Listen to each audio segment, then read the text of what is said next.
परमेश्वर के दैनिक वचन।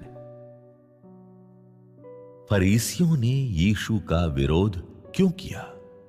क्या तुम लोग उसका कारण जानना चाहते हो? क्या तुम फरीसियों के सार को जानना चाहते हो? वे मसीहा के बारे में कल्पनाओं से भरे हुए थे। इससे ज्यादा और क्या, उन्होंने केवल इस बात पर विश्वास किया कि मसीहा आएगा, मगर जीवन के इस सत्य की खोज नहीं की। और इसलिए वे आज भी मसीहा की प्रतीक्षा करते हैं।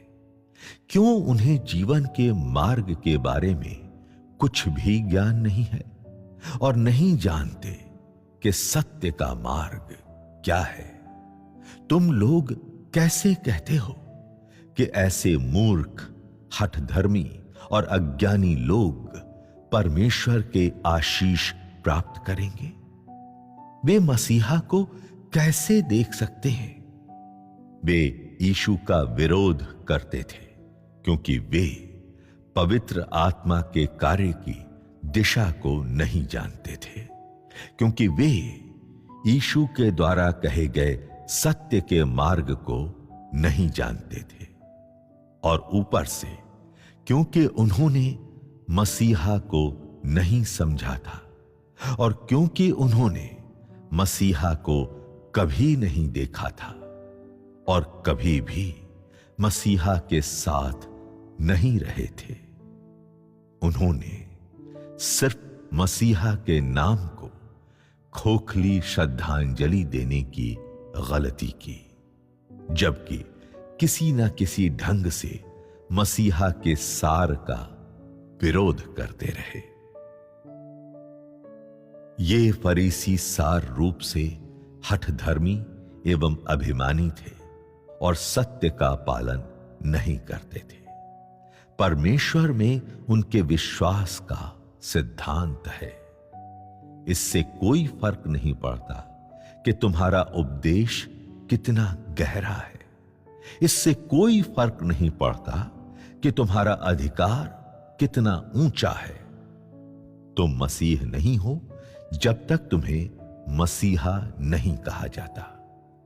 क्या यह दृष्टिकोण हास्यास्पद और मूर्खतापूर्ण नहीं है? मैं तुम लोगों से पुनः पूछता हूं, मान लीजिए कि तुम लोगों में यीशु के बारे में थोड़ी सी भी समझ नहीं है, तो क्या तुम लोगों के लिए उन गलतियों को करना अत्यंत आसान नहीं है जो बिल्कुल आरंभ के फरीसियों ने की थी? क्या तुम सत्य के मार्ग को जानने के योग्य हो?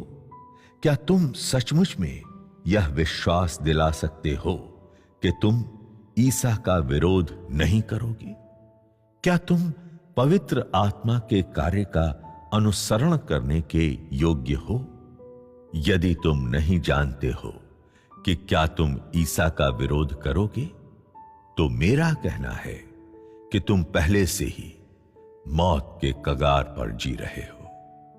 जो लोग मसीहा को नहीं जानते थे, वे सभी यीशु का विरोध करने में, यीशु को अस्वीकार करने में, उन्हें बदनाम करने में सक्षम थे। जो लोग यीशु को नहीं समझते हैं, वे सब उसे अस्वीकार करने एवं उन्हें बुरा भला कहने में सक्षम है। इसके अलावा वे यीशु के लौटने को शैतान के द्वारा दिए जाने वाले धोखे के समान देखने में सक्षम है। और अधिकांश लोग देह में लौटने की यीशु की निंदा करेंगे। क्या इस सब से तुम लोगों को डर नहीं लगता है? जिसका तुम लोग सामना करते हो, वह पवित्र आत्मा के विरोध में ईश निंदा होगी। कलीसियों के लिए पवित्र आत्मा के वचनों का विनाश होगा और यीशु के द्वारा व्यक्त किए गए समस्त को ठुकराना होगा। यदि तुम लोग इतने संभ्रमित हो तो यीशु से क्या प्राप्त कर सकते हो? यदि तुम लोग हठ धर्मिता से अपनी गलतियों को मानने से इनकार करते हो, तो श्वेत बादल पर यीशु के देह में लौटने पर तुम लोग यीशु के कार्य को कैसे समझ सकते हो? यह मैं तुम लोगों को बताता हूं।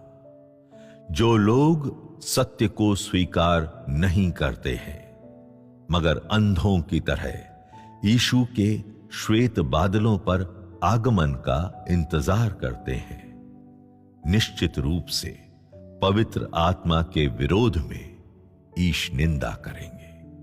और ये वे प्रजातियां हैं जो नष्ट कर दी जाएंगी। तुम लोग सिर्फ यीशु के अनुग्रह की कामना करते हो और सिर्फ स्वर्ग के सुखद राज्य का आनंद लेना चाहते हो। मगर जब यीशु देह में लौटा तो तुमने यीशु के द्वारा कहे गए वचनों का कभी भी पालन नहीं किया और यीशु के द्वारा व्यक्त किए गए सत्य को कभी भी ग्रहण नहीं किया है।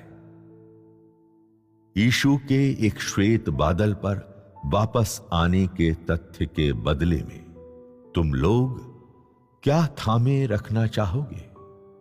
क्या वही ईमानदारी जिसमें तुम लोग बार बार पाप करते रहते हो और फिर बार बार उनकी स्वीकारोक्ति करते हो?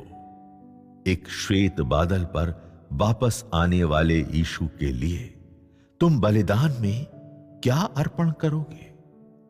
क्या कार्य के वे वर्ष जिनकी तुम लोग स्वयं सराहना करते हो?